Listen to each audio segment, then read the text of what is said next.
Good evening po. I'm Danny, the eldest of Rey. And ako natin yung favorite. Tumagis ako pa. Wait. Ngayon, tatlo na kami. So, ating.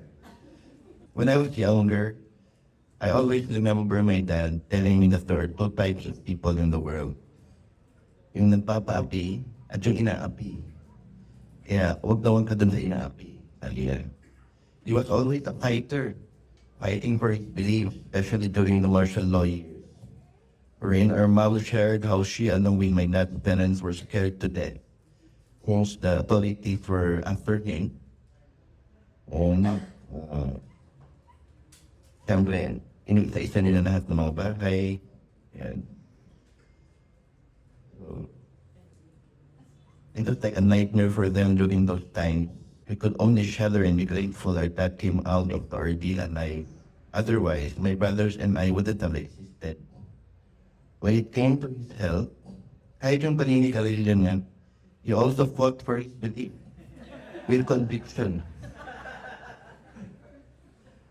He fought for his belief and justified it by saying, kung oras mo na, oras mo na. Yun yung famous land words ni Papa.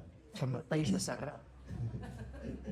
True enough, he underwent two operations. A triple heart bypass last 2010 and this year an abdominal aneurysm. No amount of convincing by me and my brothers would stop him from smoking vitamins. In both operations, I was with him in the ambulance, rushing to the Philippine Heart Center in Manila. My adrenaline was at its maximum. And we were praying that we would reach the heart center and he could survive again.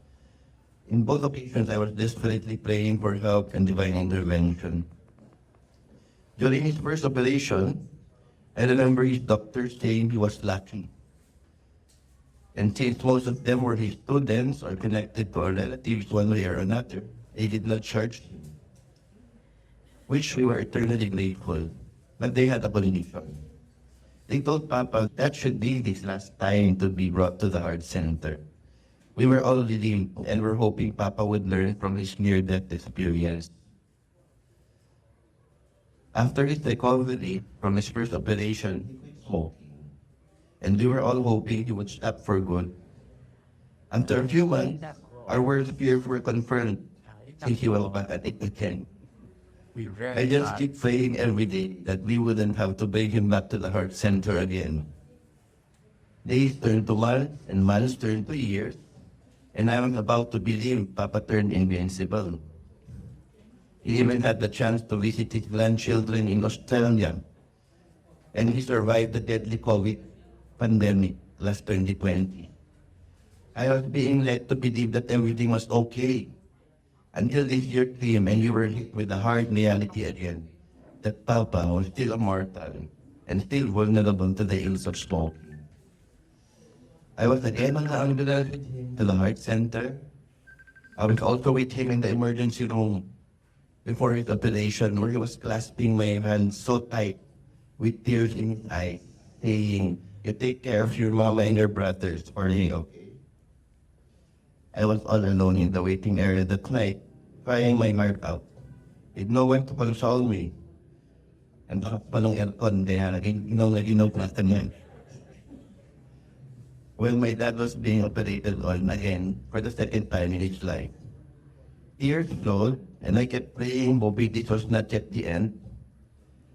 And I was too thankful sa mga tumulong po sa amin, marami po. He survived the second time.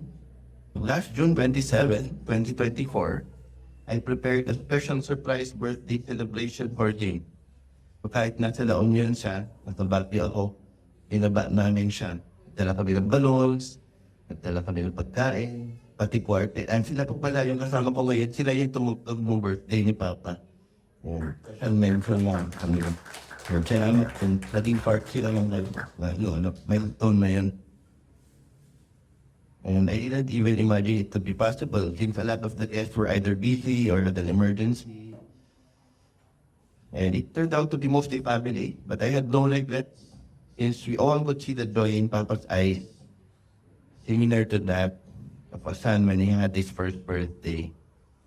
I could see how his hope of living was renewed and how the music played during his birthday energized his soul.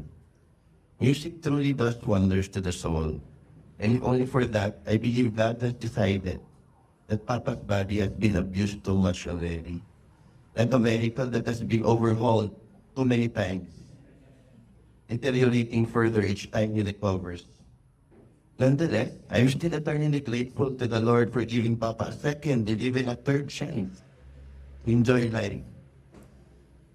A little bit more, since I know a lot of other dads have not been as lucky. His pride and joy has always been his grandchildren, who will live on to cherish and celebrate his fighting spirit until the end. We love you, Lolo Boy, and thank you for all your love and guidance. Agayaman kami ani. Thank you.